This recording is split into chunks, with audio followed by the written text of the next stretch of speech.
우리 함께 하나님 앞에 찬송 드리겠습니다. 보혈을 지나 찬송 드리겠습니다.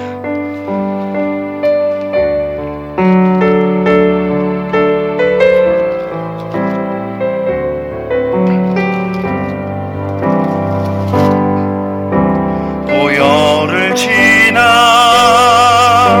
하나님 품으로, 보혈을 지나 아버지 품으로, 보혈을 지나 하나님 품으로 한 걸음씩 나가네. 보혈을 지나, 보혈을 지나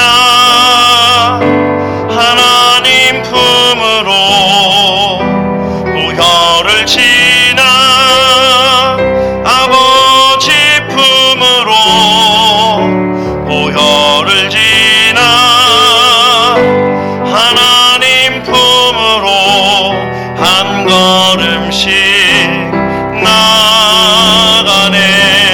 존귀한 주 보혈이 내 영을 새롭게 하시네. 존귀한 주 보혈이 내 영을 새롭게 하네. 존귀한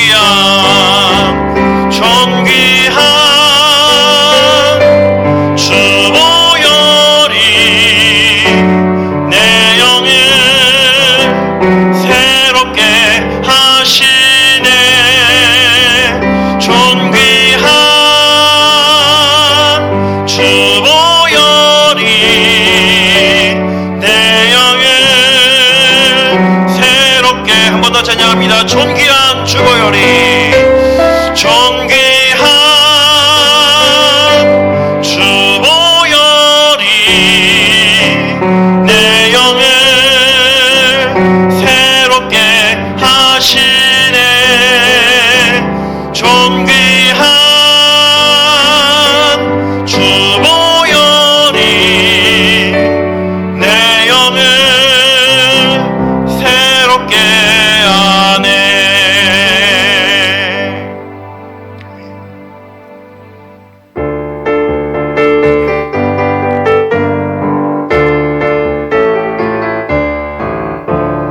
반드시 내가 너를 축복하리라. 반드시 내가 너를 들었으리라. 천지는 변해도 나의 약속은 영원히 변치 않으리. 두려워 말라, 강하고 담대하라. 낙심하며 실망치 말라. 낙심하며 실망치 말라. 실망치 말라. 내 소원 이루는 날 속히 오리니. 내게 영광 돌리니. 영광의 그날이 속히 오리니. 내게 찬양하여라. 반드시 내가 너를 축복하리라. 반드시 내가 너를 들었으리라. 세상의 소망이 사라졌어도 온전히 나를 믿으라. 두려워 말라, 강하고 담대하라. 인내하며 부르짖으라. 인내하며 부르짖으라. 부르짖으라.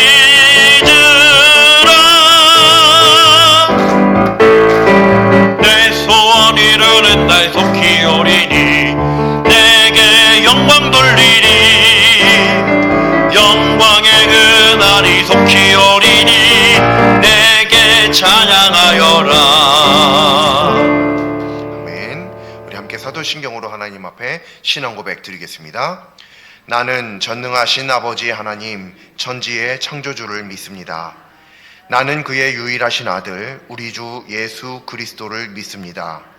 그는 성령으로 잉태되어 동정녀 마리아에게서 나시고 본디오 빌라도에게 고난을 받아 십자가에 못 박혀 죽으시고 장사된 지 사흘 만에 죽은 자 가운데서 다시 살아나셨으며 하늘에 오르시어 전능하신 아버지 하나님 우편에 앉아 계시다가 거기로부터 살아있는 자와 죽은 자를 심판하러 오십니다. 나는 성령을 믿으며 거룩한 공교회와 성도의 교제와 죄를 용서받는 것과 몸의 부활과 영생을 믿습니다. 아멘. 자, 현가 151장 찬송 드리겠습니다.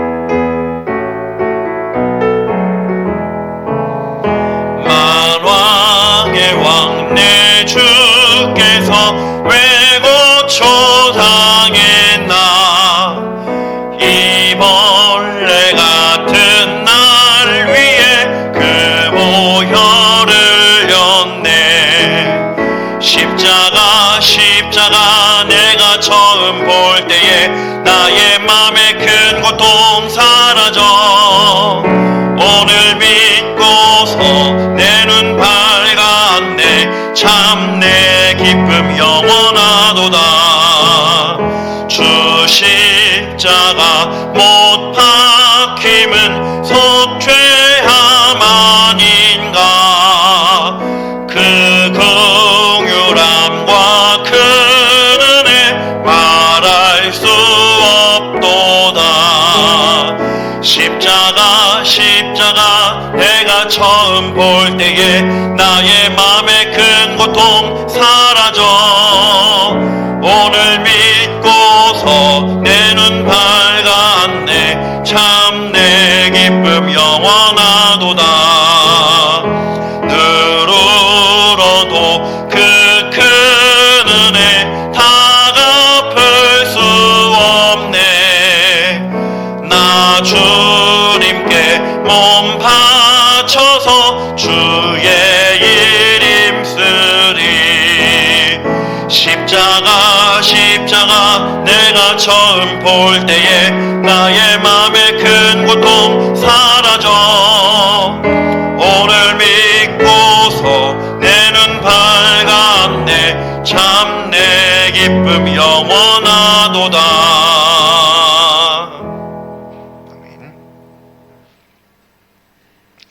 은혜가 풍성하신 하나님 참으로 감사합니다.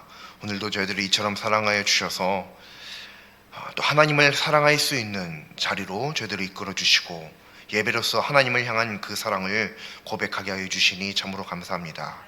이 예배의 시간이 하나님과 저희 사이에 사랑의 속삭임이 될 수 있도록 인도하여 주시고 그로 인하여서 참 기쁨과 평안이 저희들에게 임하는 놀라운 시간 되게 하여 주옵소서. 그러나 예배이니만큼 저희들의 있는 모든 것을 드려서 하나님 앞에 온전히 드릴 수 있도록 인도하여 주시고 하나님 앞에 저희들의 모든 것들을 내려놓고 오직 하나님의 말씀만을 사모하며 나아가는 이 시간 될 수 있도록 역사하여 주시옵소서. 하나님을 만나길 간절히 소망하는데 하나님 그 가운데서 하나님 저희들에게 말씀 허락하여 주셔서 말씀 가운데 만나 주시겠다 말씀하여 주셨사오니 그 하나님의 말씀을 의지하여 오늘도 하나님을 뵙고자 합니다. 주님, 이 자리 가운데 이미 함께 계시는 줄로 믿사오니 저희들이 하나님을 경험하게 하여 주시고 하나님을 느낄 수 있도록 인도하여 주셔서 저희들의 영적인 눈이 열려져 하나님을 바라볼 수 있는 놀라운 복을 경험하게 하여 주옵소서. 특별히 하나님의 말씀을 허락하여 주실 때에 이 하나님의 말씀에 믿음으로 용기 있게 아멘으로 대답하게 하여 주시고 하나님 앞에 응답하게 하여 주시고 그리하여서 저희들이 믿음 있는 자로 이 땅을 살아갈 수 있도록 역사하여 주시옵소서. 감사드리며 예수님의 이름으로 기도합니다. 아멘.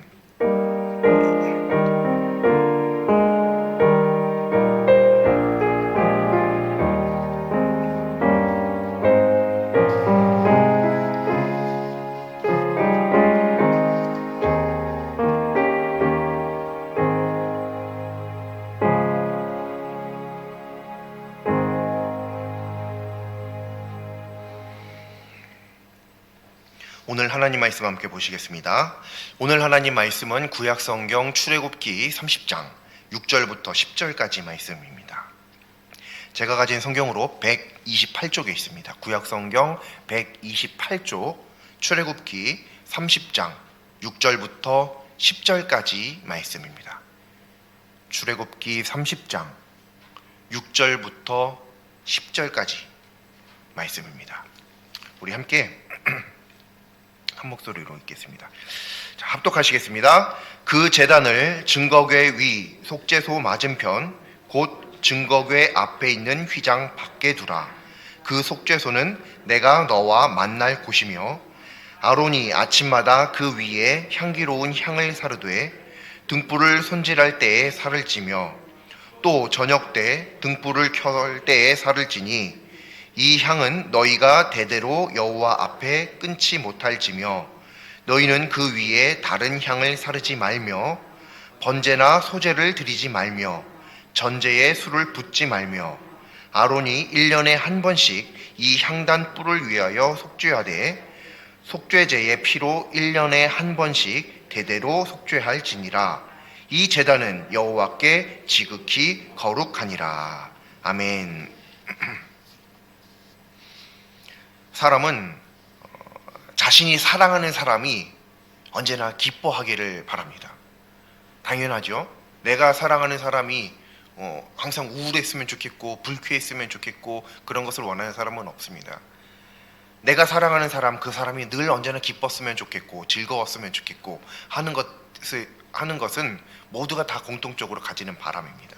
그래서 이 사랑하는 사람, 내가 사랑하는 사람이 기뻐할 수 있는 어떤 말, 행동 이런 것들을 고민하고 실제로 그렇게 하기도 하죠. 그런데 그렇게 하다 보면요, 가끔 이상한 일이 발생하는데 어떤 일이냐면 이전과 같았으면 이 똑같은 말과 행동이 그 내가 사랑하는 사람에게 기쁨이 되었을 텐데 어떤 때는 똑같은 말과 행동임에도 불구하고 내가 사랑하는 사람이 그것을 기뻐하지 않는 때도 우리가 경험할 수 있습니다. 그래서 언제 어떻게 그런 일들을 해야 되는지 상황이라든지 주변 환경이라든지 이런 것들을 신중하게 우리가 잘 살펴야 되겠죠. 왜냐하면 그 사람은 내가 사랑하는 사람이니까 말이죠. 이와 같이 그리스도인의 믿음 안에서 그리스도인이 믿음 안에서 하나님께서 기뻐하시는 일, 하나님의 기뻐하심이 되는 일을 계획할 때도 있고 실제로 그렇게 행할 때도 있는데 때때로는 이런 일들이 하나님 앞에 기쁨이 되지 않는 경우가 있을 수 있습니다. 나는 그동안 그렇게 해왔고 그것이 옳은 줄로만 알았는데 때로는 그것이 아닌 경우들도 있을 수 있다는 거예요. 그렇다면 하나님을 기쁘시게 하기 위해서 그리스도인이 갖추어야 할 어떤 신중하다라고 하는 신중함은 과연 무엇일까요? 오늘 하나님의 말씀은 분향단에 관련된 말씀입니다. 6절 말씀은요, 분향단의 위치를 속죄소 맞은편에 있는 휘장 앞에 둬라 라고 하는 말씀입니다. 이 속죄소란 지성소를 이야기합니다. 지성소를 이야기하는데 그리고 이제 7절과 8절 말씀을 보면 아론이 아침마다 분향단 위에 향기로운 향을 드려야 한다라는 말씀, 하나님께서 그렇게 말씀하십니다. 그리고 10절 말씀을 보면 아론이 이전까지의 하나님의 명령을 지금까지 그 전 6절, 7절, 8절, 9절 계속 나와 있는 이 말씀들에 대한 명령을 아론이 1년에 한 번씩 꼭 반드시 지켜야만 한다라고 하는 말씀을 하나님께서 하십니다. 이렇게 말씀이 마무리되는데요. 여기 말씀을 잘 보면 9절 말씀에 굉장히 독특한 점이 있습니다. 먼저 9절 말씀 내용을 한번 살펴보자면 하나님께서 분향단에서 하지 말아야 할 것을 명령하시는데 뭐라고 말씀하시냐면 너희는 그 위에 다른 향을 사르지 말며 한 가지 말씀하십니다. 그리고 두 번째 번제, 또 세 번째 소제, 또 네 번째 전제를 드리지 말라라고 말씀하십니다. 이 네 가지를 하면 안 된다라고 하는 네 가지를 말씀하세요. 분향단입니다. 분향단에서 다른 향을 드리면 안 된다. 번제 그리고 전제 소제를 드리면 안 된다라고 하는 말씀이 9절 말씀입니다. 오늘 이 말씀을 보면 이게 독특한 특징이 있는데 하나님께서 금지하신 이 네 가지의 공통적인 특징이 있습니다. 이것이 무엇이냐면 하나님께 드리는 거라는 거예요. 향도 하나님 앞에 드리는 거죠. 번제도 하나님 앞에 드리는 겁니다. 전제도 하나님 앞에 드리는 겁니다. 소제도 하나님 앞에 드리는 것입니다. 다 일종의 예배입니다. 일종의 예배를 하나님께서 금지하시는 말씀이 9절 말씀이라는 거죠. 이 네 가지는 하나님께 드리는 것, 하나님께서 받으시는 것, 이전과 같았으면 하나님께서 명령하셨고 그래서 기쁘게 받으실 만한 것임에 틀림없습니다. 그런데 오늘 말씀에는 그거 하지 마라고 금지하시죠. 이게 오늘 말씀의 굉장히 독특한 점입니다. 왜 그러냐면요, 오늘 말씀은 분향단에 관련된 말씀이기 때문에 그렇습니다. 분향단에서 하나님 앞에 향을 드립니다. 향을 피워드려요. 그런데 이 향을 하나님께서 지정하신 향이 아닌 그냥 아무 데서나 있는 것 가지고 와서 향을 피워드린다 라고 한다면 당연히 안 될 일이겠죠. 당연한 것입니다. 또 전제, 번제, 소제, 이것은 하나님 앞에 드리는 예배입니다. 제사이죠. 그런데 지금 위치가 어디죠? 분향단입니다. 이건 어디서 드려야 되냐면 제단에서 드려야 되죠. 제단에서. 그 분향단까지 가기 이전에 제단이라고 하는 곳이 이미 있습니다. 그 제단에서 그런 모든 제사를 다 드리고 분향단이라고 하는 그 다음 장소로 이동하게 되는 것인데, 분향단까지 와서 그 이전에 했던 번제와 전제와 소제를 똑같이 또 드리려고 하는데 하나님께서 이것이 잘못되었다라고 하는 거예요. 왜냐하면 여기 이 장소는 지금 제사를 드리는 장소가 아니라 분향, 향을 드리는 장소다. 장소에 맞게 행해야 된다라는 말씀을 하나님께서 하시는 거죠. 그러니까 사실 이 말씀은 어려운 말씀도 아니고요, 아주 지극히 당연한 말씀입니다. 초등학생도 이해할 수 있을 만큼의 아주 당연한 말씀이에요. 분향단에서 하나님께서 말씀하신 향 이외에 다른 향을 피운다? 있을 수 없죠. 분향단에서, 제단에서 해야 될 일을 분향단까지 가지고 와서 한다? 있을 수 없죠. 제단의 역할이 있고 분향단의 역할이 있는데요. 그러니 매우 당연한 것인데, 이 굉장히 당연한 이 말씀을 통해서 오늘날 그리스도인의 믿음을 한번 반성해 볼 수 있다는 것입니다. 예컨대 하나님께 열심이 많은 사람이 있습니다. 이 사람이 하나님께 열심이 많으니까 이 열심을 다 한답시고 제단에서도 번제를 드리고 분향단에서도 번제를 드리고 뜰 안에서 어디에서든지 막 이곳저곳 막 움직이면서 막 번제를 드리고 소제를 드리고 전제를 드리고 한다라고 하는 거예요. 분명히 번제는, 분명히 소제는, 분명히 전제는 하나님 앞에 예배를 드리는 매우 거룩하고 하나님의 기뻐하심을 입을 수밖에 없는 행동입니다. 그런데 문제는 아무 데서나 해서는 안 된다는 거죠. 아무 데서나. 하나님께서 명령하신, 제사를 드리라고 명령하신 장소가 따로 있다는 거예요. 그것이 바로 제단입니다.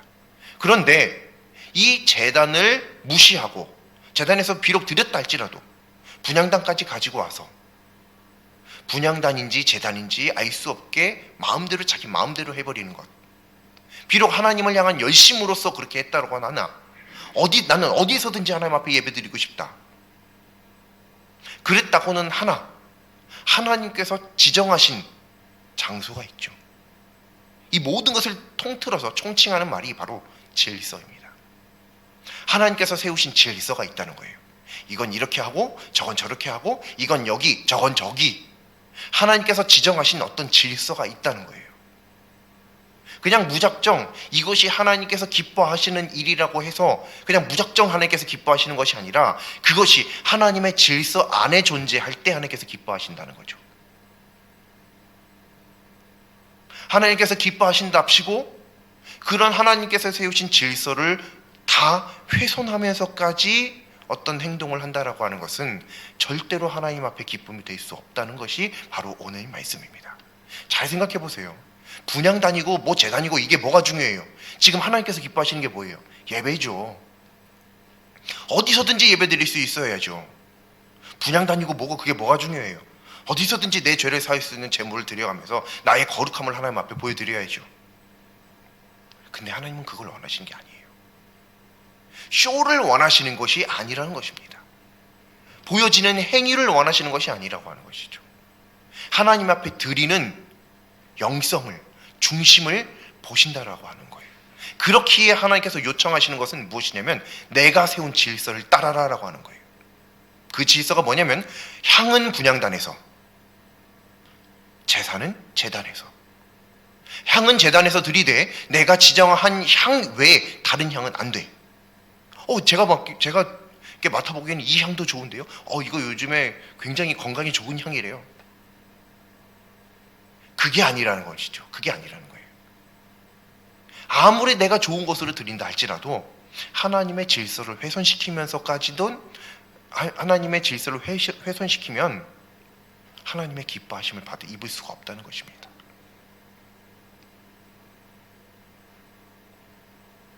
분명 모든 것들은 하나님 앞에 기뻐하시는 것들이 될 수 있습니다. 하나님께서 기뻐하시는 것들이 한두 가지가 아니에요. 오늘 우리가 하나님께서 기뻐하시는 것들을 한번 안 나올 때까지 열거해 볼까요? 라고 하면 아마 집에 못 들어가실 거예요. 그 정도로 많아요. 우리가 알고 있는 것들이 아주 무궁무진하게 많습니다. 이렇게 하면 하나님께서 기뻐하시지, 이렇게 하면 하나님께서 좋아하시지, 이렇게 하면 하나님 앞에 영광이 되지. 우리가 모르는 게 아닙니다. 알고 있는 것들이 너무나도 많아요. 근데 문제는 우리들 안에 그런 것들을 하나님의 질서에 맞게 행하는 모습들이 굉장히 부족하다라고 하는 것이죠. 아무리 오랜 시간 하나님을 믿었다 할지라도 이 매우 쉬운 이 질서를 놓치는 경우가 굉장히 많습니다. 왜냐하면 이게 하나님께 기쁨이 되기 때문에 그래요. 하나님께 기쁨이 안 되는 것은 당연히 생각하고 말고 할 것도 없거든요. 근데 이게 지금 하나님께서 기뻐하시는 거거든요. 번제 얼마나 기뻐하시겠어요? 전제, 소제 얼마나 기뻐하시겠어요? 분향하는 것 얼마나 기뻐하시겠어요? 다 예배인데요.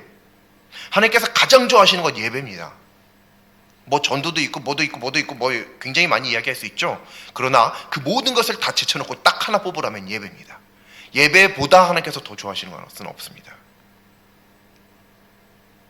그런데 이 예배를 하나님의 세우신 질서를 훼손시키는 도구로 사용한다면요, 더 이상 그 예배는 예배일 수가 없죠. 그렇다고 한다면 하나님께서 받으실 리가 없는 것이겠죠. 드릴 필요가 의미가 없는 것을 드리고 있다라고 하는 거예요. 예배는 그리스도인의 삶에서 가장 중요합니다. 당연히 하나님께서 가장 기뻐하시는 것입니다. 하나님께서 사람을 이 땅에 창조하신 근본적인 이유입니다. 그런데 이 예배를 다른 사람에게 자신을 드러내기 위한 수단으로 사용한다고 한다면요, 그런 사람이 있을 수 있습니다. 언제 어디에서나 드려야 하는 것이 바로 예배이지만 실제로 그렇게 또 드리고 있기는 하겠지만 예배를 드리는 당사자에게는 그렇게 드린다고 한다면 이미 예배가 아니라 도구에 불과한 것이라고 할 수 있습니다. 과연 하나님께서 이러한 예배도 선하다고 또 받아주실 것이라고 생각할 수 있을까요? 절대로 그렇지 않습니다. 마찬가지로 그리스도인이 마땅히 행해야 될 어떤 사역들이 굉장히 많이 있습니다. 그런 사역을 행함에 있어서 사역을 순전히 행하는 것이 아니라 사람들에게 어떤 실력 있는 모습, 그리고 좋게 보이고자 인기를 얻고자 하는 어떤 불순한 의도를 가지고 어떤 사역들을 해 나간다라고 하면,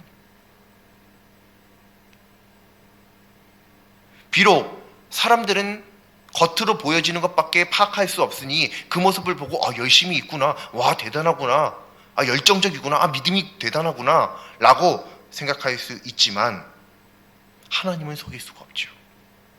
하나님은 그 사역을 사역으로 받아주시지 않습니다. 하나님께서 분명히 말씀하시길 이와 같은 것은 절대로 하나님께 기뻐하심이 되지 않을 것임을 오늘 이 성경 말씀을 통해서 분명하게 말씀하고 계신다는 거예요. 분향단에 관련된 말씀 속에 말이죠. 그래서 교회에는요 반드시 질서가 있어야 됩니다. 질서가요. 교회 질서 중 가장 중요한 것은 무엇이냐면 교회의 머리이신 분이 예수님이시다라고 하는 영적 진리입니다. 가장 우선시되는 질서입니다. 예수님이 없으면 교회는 교회가 아니에요. 그렇기 때문에 가장 중요한 기준이 되는 질서가 바로 예수님이라는 거예요. 이 진리의 기초 위에 교회를 세워야 그 교회가 무너지지 않는 거예요. 목사님도 장로님도 권사님도 집사님도 그저 하나님께로부터 이런 직분들은 그저 그냥 하나님께로부터 받은 어떤 명찰, 직분에 불과한 거예요. 아무것도 아닙니다. 우리가 하나님 나라 갈 때, 하나님 뵐 때 직분자로 서는 게 아니에요.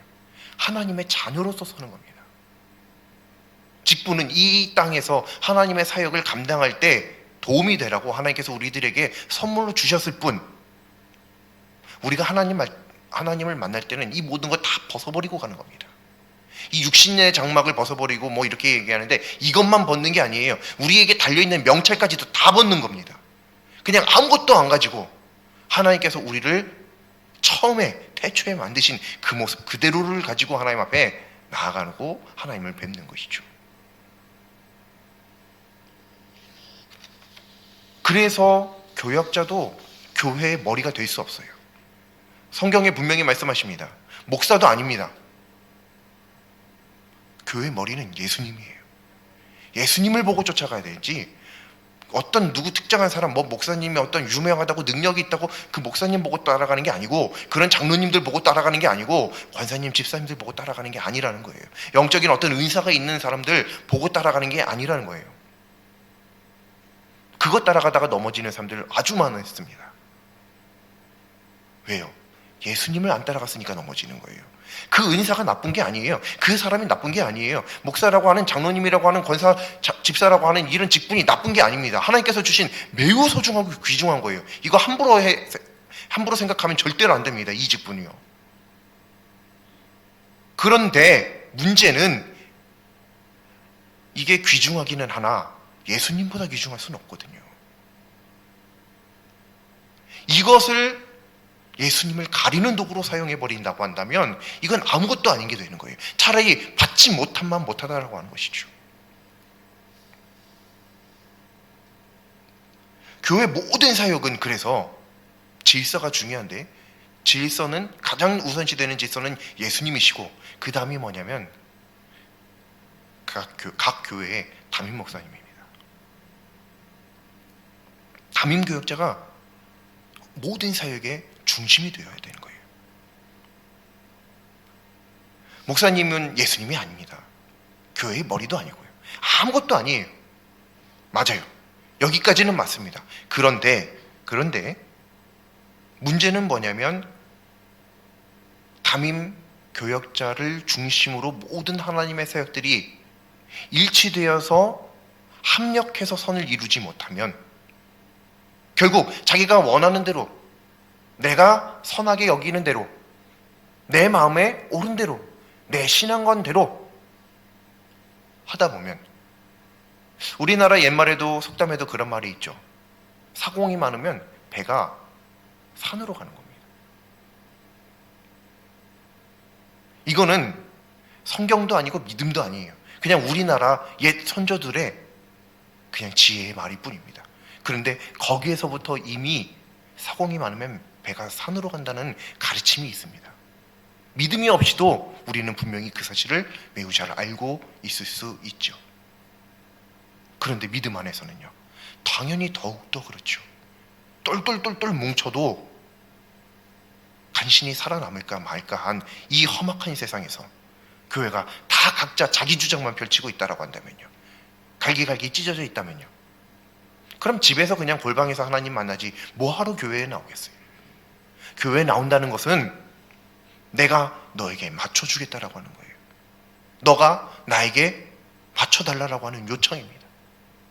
서로 간에만 그렇게 맞춰서 끼리끼리 한다라고 하는 게 아니라, 마치 음악할 때, 합창할 때 지휘자가를 모든 대원들이 보고 합창을 하듯이, 그때 아주 아름다운 한 사람의 소리가 나는 것처럼 그렇게 믿음의 사역을 감당할 수 있어야 한다라고 하는 거죠. 이게 아주 중요한 교회의 질서입니다. 그래서 어떤 교회에서 문제가 발생했을 때 그래서 목사님들이 책임을 지는 거예요. 다 목사님 중심으로 하는 사역들이기 때문에 그런 거예요. 근데 결국 사역은 자기들 하고 싶은 대로 막 하고 따르지도 않고 마음대로 하고 그러면서 어떤 문제가 생겼을 때 책임은 져주세요. 이거는 그냥 세상적으로 봐도 악랄하고 비겁할 뿐만 아니라 하나님의 말씀 앞에서도 질서가 없다라는 거예요. 질서가. 우리 각자들이 가지고 있는 생각들이 나쁜 생각이 아닙니다. 여기 나쁜 생각 가지고 있는 분들이 어디 있어요? 다 들어보면요, 다 교회를 위한 생각들입니다. 다 교회를 어떻게든 좋게 하고 싶어서 나는 이런 의견, 너는 이런 의견, 다 각자 의견들을 가지고 있어요. 거기에 공통점이 뭔지 아세요? 교회를 생각한다는 거예요. 근데 신기하죠? 교회를 생각하는 생각들이 모였을 때 이상하게 싸움이 납니다. 그럼 한번 돌아봐야 되지 않을까요? 교회를 생각한다라고 하는 그 생각이 문제가 아니라 그 생각들을 질서 정연하게 정돈할 수 있는 능력이 우리들에게 많이 결여되어 있다라고 하는 것을 말이죠. 그것을 성경, 구약 성경에서부터 출애굽기부터 하나님께서 분명하게 설명하세요. 번제, 소제, 전제, 분향, 이게 뭐가 나빠요? 이건 하나님께서 직접 이렇게 해라고 명령하신 거예요. 아무리 생각해도 나쁜 게 아닌데 하나님께서 금지시키시잖아요. 왜요? 질서를 훼손하기 때문에 그렇습니다. 어떻게 교회의 머리이신 예수님을 외면한 채 사역을 할 수 있어요? 어떻게 교회가 하나로 담임 목사님을 중심으로 화합하지 아니하고 연합하지 아니하고 뿔뿔이 흩어져서 자기 원하는 사역만 할 수 있어요? 그건 교회의 모습도 아닐 뿐더러 성도의 모습도 아니고 분명하게는 성경에 위배되는 행동입니다. 그렇게 하는 게 아니에요. 물론 이런 것들을 악하게 이용하는 사람들도 분명히 있을 수 있어요. 나 중심으로 해야 돼. 그러니까 내 말이 무조건 옳아. 뭐 이런 사람들도 있을 수 있겠죠. 하지만 그 문제는 또 다른 문제입니다. 오늘 이 말씀, 분향단에 관련된 이 말씀에서는 하나님께서 분명하게 말씀하시기를 질서대로 해야 된다는 말씀을 지금 하고 계시는 거거든요. 우린 지금 이 말씀을 보고 있는 겁니다. 그래서 그 부분을 지금 이야기하지 않는 것 뿐이죠. 분명하게 질서를 지켜야 됩니다. 오늘 성경을 통해서 하나님께서 말씀하시는 것은 하나님께서 직접 세우신 질서를 무너뜨리면 안 된다, 이 말씀입니다. 단순히 분향단만 설명하시는 말씀이 아니에요. 따라서 교회가 지켜야 할 질서가 분명히 존재합니다. 하물며 성경이 아니라 우리나라 옛 선조들의 격언에도 속담에도 그런 말이 있는 것과 같이 우리들 하나님을 믿는 이 믿음의 생활을 하면서 한 교회를 섬기고 어떻게 이 교회를 배로 한번 비유를 해보자면 사공이 많아서 결국 이 배를 산으로 이끌지 말고 배가 가장 잘 갈 수 있는 물로 인도를 해야만 하겠죠. 그러려면 질서를 지켜야 하는 겁니다. 오늘 하나님의 말씀을 보며 그리스도인이라면 자신의 믿음을 돌아보고 반성해 보기를 소망합니다. 당연히 하나씩 떼서 보면 다 옳은 일입니다. 나쁜 일 없어요. 그런데 혹시나 하나님의 질서를, 교회의 질서를 무시하지는 않았는지 이 부분을 우리가 점검해 봐야 된다는 거예요. 그게 나쁘다고 하는 게 절대로 아닙니다. 다른 상황과 다른 그 질서를 지켜내는 상황 속에서는 그것도 분명히 옳은 거예요. 그런데 그게 아닌 상황에서는 아무리 예배라 할지라도 그것은 잘못된 것입니다. 실제로 어떤 교회들은 듣기만 했습니다만 저도 예배를 어떤 사람에 대한 공격 수단으로 사용하는 경우도 있대요. 그것도 가능하다고 합니다. 말도 안 되는 일이죠. 저도 실제로 보진 못했고 그냥 듣기만 했으니까 아주 옛날부터 그런 예들을 들어왔는데요. 있다고 합니다. 물론 없을 수도 있겠죠. 그냥 그 말이 거짓말이고 지어낸 말일 수도 있는데, 만약 그렇다고 한다면요, 절대로 안 되는 일입니다. 어떻게 그럴 수 있어요? 하나님 앞에 드리는 거룩한 것을 어떻게 하나님의 질서를 무너뜨리는 데 사용할 수 있겠어요? 절대로 그래서는 안 됩니다. 우리의 모든 사역들은 하나님 앞에 기쁨이 되고 하나님을 영화롭게 하는 것들입니다. 그것이 어떻게 하나님의 질서를 무너뜨리는 도구가 될 수 있어요? 그렇게 사용해서는 안 됩니다. 분양, 번제, 소제, 전제와 같이 분명히 하나님께서 기뻐하시는 것임에도 무질서함 속에 묻혀 있는 것은 절대로 하나님의 기뻐하심이 될 수 없습니다. 마찬가지로 믿음의 삶과 교회의 사역이 무질서함에 빠져 있다면 회복하여 온전한 하나님의 자녀로서의 삶을 회복하는 복이 모두에게 함께 있기를 간절히 소망합니다. 기도드리겠습니다. 질서의 하나님, 하나님의 성품을 외면한 채 자신의 의와 옳고 그름의 문제에만 집착했던 지난 삶을 반성합니다. 비록 많이 부족하였지만 오늘 하나님의 말씀 앞에서 회복시켜 주옵소서. 삶을 돌이켜 하나님께서 세우신 질서 안에 온전히 거하게 하여 주시옵소서.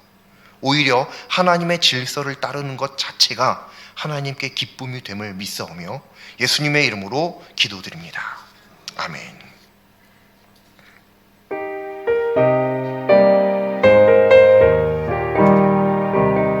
301장 찬송 드리겠습니다. 지금까지 지내온 것 주의 크신 은혜라.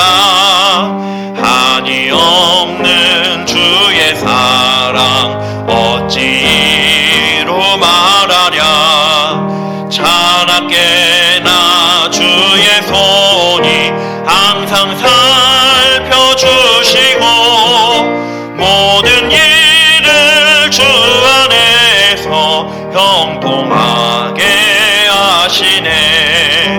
몸도 맘도 연약하나 새 힘 받아 살았네. 물 붓듯이 부시는 주의 은혜 족하다.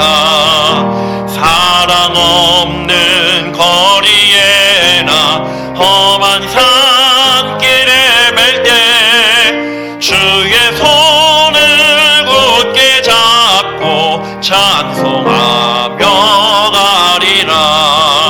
주님만 다시 뵈올 날이 날로 날로 다가와.